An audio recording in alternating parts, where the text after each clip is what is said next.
பெண்குலத்தின் பாதுகாவலராக முதலமைச்சர் செல்வி ஜெயலலிதா திகழ்கிறார் என தமிழக சட்டப்பேரவையில் புகழாரம் சூட்டப்பட்டது. தமிழக சட்டப்பேரவையில் சமூக நலம், சத்துணவு திட்டம் மற்றும் மாற்றுத்திறனாளிகள் நலத்திட்டத்துறை தொடர்பான மானிய கோரிக்கை மீது இன்று விவாதம் நடைபெற்றது.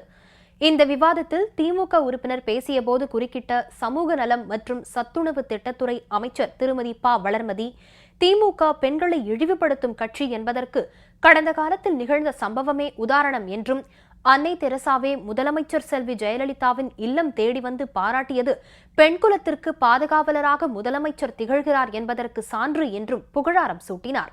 பெண்களின் பாதுகாவலர் என்று சொன்னால் உலகத்து வரலாற்றிலேயே புரட்சி தலைவி அம்மா அவர்களைத்தான் சொல்லுவார்களே தவிர எந்த காலத்தில் உங்களுடைய தலைவரை பெண்களின் பாதுகாவலர் என்று சொல்லி இருக்கிறார்கள் என்று எனக்கு தெரியவில்லை.